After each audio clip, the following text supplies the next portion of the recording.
Inyong mabati karon ang tulumanon, tubig sa kinabuhi. Ang tubig sa kinabuhi hatud kanato sa GCIL ug watersoflife.net. Ug karon ania si Brother Lloyd Galion. Atong pagkaisgutan mauna ang pagbukas sa mao nga sulat sa taga-Roma, ang pagpangamusta, ang pagpasalamat ngadto sa Dios ug ang pagkamatarong nga gikan sa Dios. Mao kini ang gitagaan og pagtagad sa sulat ni Pablo nga makita nato sa Roma kapitulo 1 bersikulo 1 ngadto sa 17. Ang atong tumong sa paghisgot karon mao ang may tungod lang sa pagpaila sa apostolikanhong bendisyon. Ang atong basahon ang kasulatan, mabasa nato sa Roma kapitulo 1 bersikulo 1. Giingon dinhi, si Pablo ulipon ni Hesukristo, tinawag sa pagkaapostol, ginahin alang sa mayong balita sa Dios. Kini maghisgot kini nga si San Pablo gianak naginganlan siya og Saulo. Ang Saulo nagpasabot kini ang magarbuhon nga hari nga gikan sa tribo ni Benjamin. Sa dihang iyang nakita ang himaya ni Kristo niadtong iyang gilutos ang iglesia, siya nakaamgo nga ang iyang pagkatao usa ka tawo nga ubos. Busa iya kini giusab ang iyang pangan ug iyang gidawat ang pangan nga Pablo. Buot ipasabot ang ubos nga tawo. Sa ato pa ang iyang ngalan kaniadto Saulo. Iyan ang giusab sa Pablo. Iyang gisugdan ang sulat sa pag-ingon nga ako si Pablo, ubos nga tao, ulipon ni Hesukristo. Sa pag-ingon nga ulipon, iyang gitugyan ang kagawasan ngadto sa iyang agalo.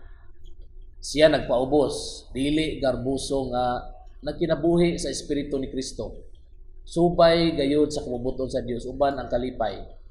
Buot ipasabot nga ang buhing Kristo maoy nagsulat niini ngadto sa taga-Roma human nga gipadayag sa iyahang ulipon nga si Pablo. Apan wala kini gipadayag nga supak sa kabubuton ni Pablo, dili sumala ra pod sa iyahang pagtugot kay si Kristo dili man magulipon. Siya maghatag og kagawasan aron kita mutuo ug mahigugma kaniya. Si Pablo ipasidunggan tungod sa iyang pagpaubos isip ulipon sa atong Ginoo. Gitawag siya nga apostolis aron isangyaw ang gingharian ngadto sa mga kanasuran. Gihatagan siya gahom ug katungod sama sa mga hari nga maghatag og katungod sa ilang mga ambasador.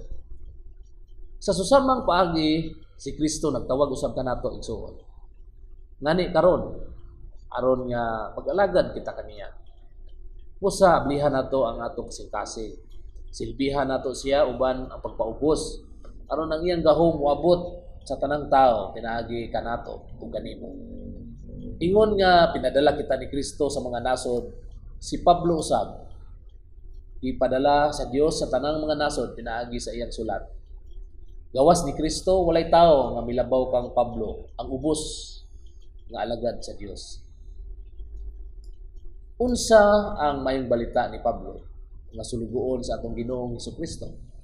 Kini usa ka mahimayaong ebanghelyo sa Dios. Si Pablo wala miyani sa iyang kaugalingong unahuna, apan ang iyang gisgutan ebanghelyo ngadto na sa mga kabos. Ang pulong ebanghelyo sinati na kaayo sa mga taga-Roma niadtong panahona. Kay kini di ay gigamit sa puy-anan ni Caesar ang usa ka Romanhon alang sa opisyal nga mga balita susama sa dunay anak sa hari nga may mugso o siya bakaha nahimong mananaog sa iyang mga kaaway o sa gubat. Busa ang maong pulong nagpadayag og kini og balita pagpahayag nga abot ipasabot maayong balita mao kana ang ebanghelyo. Apan si Pablo mihatod sa ebanghelyo o maayong balita sa Dios ngadto sa mga katawhan. ug mipamatuod sa presensya ni Kristo. Ang iyang kadaugan sa atong Ginoo ug ang resulta sa iyang kaluwasan ug ang mga tigpaminaw nahimong balaan o makasulod sa Dios ng pagkamatarong. Mao kini ang ebanghelyo ng itudlo ni San Pablo. Ang balaang Ginoo nagtawag kang Pablo ang abogado aron nga miluwas kaniya gikan sa pagkaulipon sa dautan. Iya kining gibuhat aron nga mahimo siya nga gawasnon sa pagsunod sa balaod o magbuhat sa maayong binuhatan nga magdala sa panahon sa grasya. Dili lang ang iyang kaugalingon maluwas apan papasunod sa langit pinagi sa atong Ginoo. Tanan nga gustong modawat ug makaila sa atong ebanghelyo nga gikan ni Kristo ug sa iyang amahan.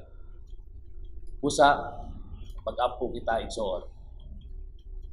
Ginoong Hesukristo, kami nagpasalamat kanimo tungod kay gitawag nimo si Pablo ang imong ulipon o gipadala kaniya ngadto sa kalibutan aron kami makadungog sa imong pulong pinaagi kaniya.